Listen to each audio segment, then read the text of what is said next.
Yeah, it's Saturday the 15th. I don't know if this is going to be on, what video I'll put this on, whether yesterday's video with this or what, make a new one. But I decided to open up my silo bag.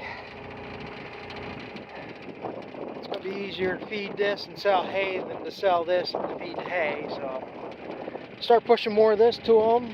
I'll end up feeding less hay. Whatever works out. But I am a little surprised. A couple things are surprising me here. This is plenty wet. And you can actually feel it's wet. I actually expected to see silo juices in the bottom of this bag. I really thought I would. But this is the later stuff. I mean, I'm surprised how green it is for how dead it was getting. I mean, we got corn in it. It's a stalk. There's not a whole lot of corn. Like I say, this is way immature, planted way late. It's really nice looking stuff. Smells real good, considering I never put any inoculant or nothing on this. But right now, the biggest thing that's surprising me is I don't have a big full clump of mold right here. Because if anybody's been around here knows, when I leave on the corn bags, I vent them after I seal them up. And right here is part of my X, you know, put that little cross in there to vent this out. I taped it up. I come out here and I find the tape is gone. So I'm figuring, oh shit, how long this has been opened up? This is going to be all mold down here. There is not a bit of mold in any of this. I don't see. It's real good shape. I mean, like I say, others probably going to not have the full, be the dairy quality feed because of as immature as it is. And it's the other thing, I don't know, I taped this one up the other day. I don't know who got or what got into this bag, but something had a hole in it. I don't know how long it's been there. From what I can see when I was looking in there, there's no mold in there either. So that stands a question. Now, this being open pollinated corn, is there something better than about this over hybrid corns or the GMO'd corn? Because it does not, I mean, I've had a lot less than having mold. Maybe this is just so over wet, it's had a moisture level where it's not going to be prone. I mean, it's got a good smell to it. Usually it gets this wet, it makes what's called butyric acid, and it stinks. Instead of, when it ferments, it makes propionic acid to help stabilize it. But if something's off, it'll make butyric acid. You really gotta watch how much of that you feed. The only other problem I got is I may have to put my chains back on this to be able to get in and out of here. Bald tires on mud, greasy mud. It's going to work for a little bit. And again, if I get around to it and get my tracks together and get them mounted on here, there won't be a problem. But for what I'm going to be feeding today, I mean, as long as I don't dig it up, I mean, get a really, if it was terrain, I'd end up shoveling it into the bucket. I mean, at most I'm looking at feeding maybe 3 of these bucketfuls a day, if that.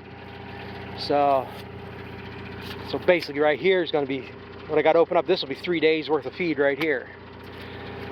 Until I can get back in here good, I'm going to have to do something different because I got to keep it faced off. So we'll see what happens. Yeah, I'm going to go dump this off, and then we'll go toss them to the idiots I got and see how well they like it.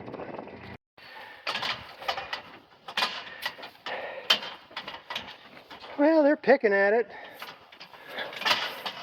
All I can say is maybe they're ungrateful bastards, but these I can understand. None of these in these two groups have ever had silage. And them over there will get it tonight when I move these back. They'll be able to eat. And every time we've always opened something up, went from corn to grass or whatever, they're always hesitant at first. they've had a chance to be eating hay, so maybe they're not quite that hungry, but I would think they would dug at it a little bit better than this.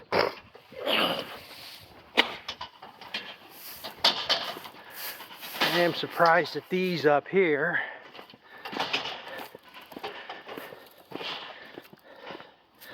These at some point have had silage. No, at least she's eating it. I know you've had it. You're the oldest cow I got here.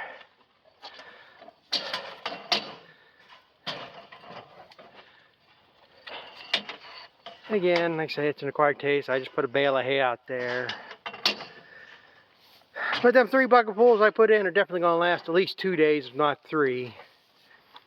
But you give them 2 or 3 days here, they get used to it.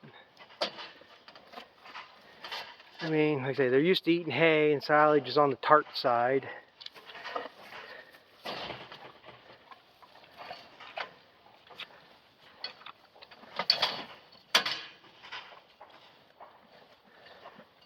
This is 3 wheelbarrow fulls I put up here for these. Since they're bigger cows. You know what the hell you're here for? You got stuff down there you can go eat. Dumb morons. You were going every place I was throwing it. I don't know why the hell you ain't down there eating. You followed the shovel full all the way down. That's the other thing. It's going to be our 1980s, 60s, 70s, 80s way of feeding cows. Wheelbarrow. I'm not going to dig the TMR mixer out, which I can't even get down the feed alley anyhow unless somebody wants to give me $1,500 for this hay here. 30 bales a second crop, $1,500. But last year's second crop, 2023's second crop. And I might just be sitting here. I went down to the auction here this week to see what hay prices are bringing. And I probably was the wrong week to go down there because they had a shitload of hay. One guy I talked to down there, so he was saying he usually brings some hay in, but he's not bringing it yet, but he's bringing square bales. But like he was saying, all has some truth to it, that a lot of guys that had hay, had it in buildings, the snow we had, they couldn't get the doors open. And like me, same thing. I wasn't going to piss around hauling hay I got down there in the middle of a snowstorm. I think everybody takes it down there the night before, so it sits outside. So we get one good week. I mean, it was in the 60s there Wednesday, and people were bringing out the hay. And of course, I got talking to somebody. I didn't see that there's 2 lots of hay I wanted to see sell. Because my bales are basically 4.5 foot in diameter, 4 foot wide, soft core bales. And I seen 2 groups of hay of them bales. Probably made the same crone baler as mine. But I missed seeing them sell, but that's the thing. I was seeing 4x5 net wrap bales stored inside. I think the highest one I seen go was $50, but the majority of them was between $30 and $35. And you know, what is a 4x5 bale? Is like 19% more hay than a 4x4 bale. I say I've been selling my first crop hay for $40. I want $45 for the second crop, and baleage out there $50. I figure that's more than fair. I mean, last time I bought baleage, it was $50. And like I say, a couple weeks ago I was hearing hay was going for $60 down there. But again, it's supply and demand. If there's 10 people that want hay down there and there's only 5 lots of hay, of course it's going to go high. I saw a 4x5 bale, I don't know if it was wheat or oat straw. That one for $40. That brought more than a lot of the hay. But again, there was no other straw down there that I could see. I mean, there's some hay there. I think probably should have been straw myself, but it is what it is. What are you gonna do about it? basically what you got to do is you got to take like 5-6 bales a week every week and quit trying to hit the highs. Personally, I say I'd rather just find somebody willing to come to the farm to buy it and be done, because I don't even know what the commission is for selling hay down there. But that could be another stream this fall here. If I get the corn planted, I'm planting. I get that picker running, I can crib corn. Because people bring in shelled corn, oats, all kinds of different stuff down there bagged up. So I can bag up ear corn and get $6-7 a bag down there. Hell, that's more than I'm going to make taking it to the mill. So we'll see, because like I say, I got enough seed corn left from last year that'll plant everything that I planted last year. I want to put at least twice as much in, if not a little more. I ordered, well, I just put the check in the mail today for some seed. And there's one more variety I want to plant. Just trying to see if I can find a cheaper, better place and price. So we'll see what happens there. If not, maybe I'll buy more of this corn off the guy if he has it. We'll get into more of that when I plant corn, what I'm doing. My plans. So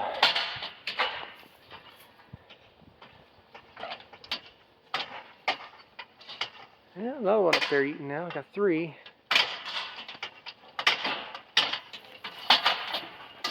And that's just fine. I'd rather see them picking like this, eating a little bit at a time instead of gorging themselves like that one's doing down there. She's going at it. Because this is going to be a whole different... Oh, you stupid bastard. Got a dumbass over there in the corner with her head stuck.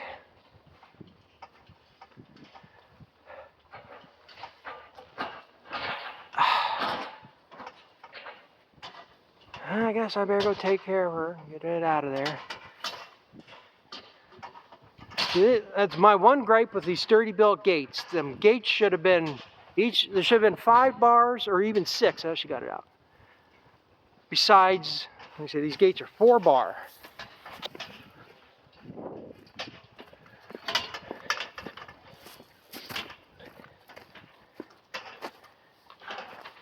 They should have had either, they need another bar in between here, or 1 bar, have 5 bars in this space instead of 4. Because I've had, it's the first time I've seen her get her head caught in there, but it's not the first time I've had these dumb bastards. These might be fine for a full-size cow, but these smaller animals, they get their head stuck. 2 dumb shorthorns over there. You know, my bale feeder's all ripped to hell, so they got it moved, and one was getting up into the bale feeder, so I got a 6-foot gate panel, Tractor Supply Specials. I put that in there. One of them shorthorns had her head caught in there one day. So then I took some of these broken pipes from the cheap feeder I bought last summer that only lasted 2 months, and tied them on there. Of course, they get them spread out, and 2 days in a row, each one of them shorthorns had their head caught in there. So I had one of these bent up cattle panels. That's why these panels are on here. Because when I was tying calves here, they were sticking their heads through and sucking on the cows. Cows get their heads caught in this goddamn thing. So I might have to go buy another cattle panel and cut and tie onto that son of a bitch so they don't get their head caught in there. Again. But then you got them, I think that's, no, maybe it's not. Them are the gray gates from Tractor Supply. That's a 6 pipe. They seem to be pretty good about not getting their heads through them, but them damn things are so damn cheap, they just bend them up. I think the red ones from Tractor Supply are heavier, dutier ones. Because I used to have a gray one across that back gate there years ago, and one cow was scratching her ass on it and bent the shit out of it. So I went and got that red one, and it's been fine ever since. So, like I said, they just can't keep their noses where they belong. Well, I guess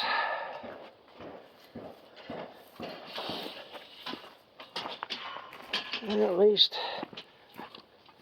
they are eating it. That's all I care. If they sit here half a day and pick at it, that's fine with me.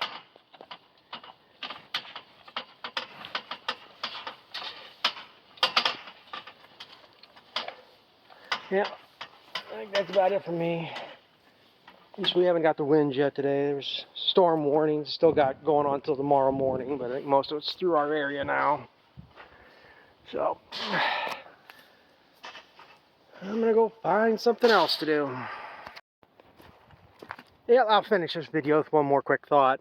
Like I mentioned on that last video about the Easy Pass. Yeah, like I say, it's a scam. A lot of people commented all across the United States, same scam. Well, the other part of this scam is this thing you're watching right now, more than likely. What I got held in my hand, these damn phones. I've mentioned it before. They absolutely track you on these things. Because I talked about that. I don't know if they actually, like when I video this on the phone, whether they're actually seeing this stuff or because I uploaded it and posted it to the internet, you know, through YouTube.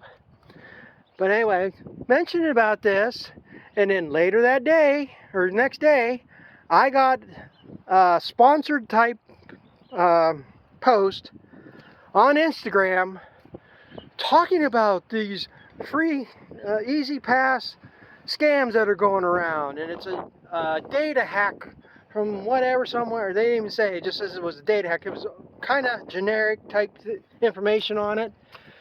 So again, I don't know if this is all, I hate being this cynical about stuff, but this is all part of another scam where they get you on that, and then if you don't fall for that, they're getting you, well, click on here because your data's been hacked. It's all, like I say, a scam to get your data, even though they can scan it off here pretty much anytime you want. But yeah, they do track. I've told this before. I've commented on a video on YouTube. Somebody had a white 270 and tractor canopies were mentioned, and I had commented, I always loved the look of a white tractor with a canopy on it. And the next day I'm getting ads for tractor canopies on Instagram. Who the hell advertises tractor canopies on Instagram? How did that get targeted right to me unless they're following this data? So that's all I can say is you gotta watch. It's like there's another, I'm pretty sure it's a scam too. Yesterday and today I got a letter from some land holding company, investment company, whatever, down in Charlotte, North Carolina. They want to buy our property. Yesterday's letter was 26 acres and they offered us $33,000 for it. And the other one was 16 acres was $33,000 and the 26 acres was $40,000.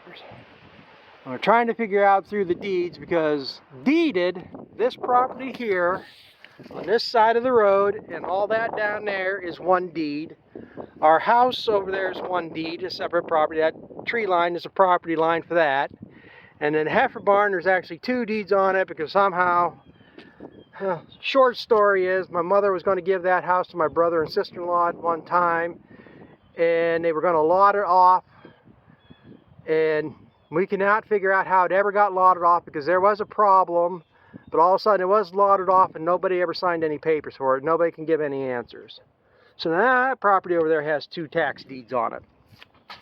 But that's like this property here. There's two tax deeds on this property because the road up above here is the dividing line between the townships. And that 16 acres is what's on that side in that township. And the 26 acres has to be what's on this side. So they must be just talking this side of the road. So I don't know how they're omitting that over there or what. But regardless, it's not for sale. I don't give a shit. We're not going to sell nothing. I mean, why would 26 acres, yeah, you got a shitty barn, got a shitty house, got a pretty good barn right here, decent shape. I mean, the cover's probably, it's showing its age, but there's nothing wrong with it. But, you know, that barn there should be, well, If I was to have an auction, I'd probably be lucky to get 15, maybe 20,000 out of that building. But then 26 acres. And then this township is the higher rated township tax-wise, because we pay more taxes on that house there with 31 acres than we do the heifer barn is in the other township, 68 acres in that other property, and a house and a barn, and we pay more taxes on this 31 acres with that house. So this is the better township. Like I say, they blacktop their roads, they still grade their roads. That's night and day difference. This township thinks they're the state with the equipment they have, and that township up there, you know, they'll be out there with shovels. So, but again, I think that's another scam there to get you to respond to something. They get your signature on this, and the next thing, well, you just signed it over there. We ain't gonna pay you nothing, even though it looked like a freaking contract and stuff. I mean, I wouldn't sign nothing unless I was in front of a lawyer with it, stuff like that. Even though I'm getting sick of lawyers already again, that's probably another story for another day. If I decide to tell it. But anyway, I guess that should be enough for this video. I'll leave it there and sign off. So till the next thing that happens, thanks for watching, and we'll catch up to you later.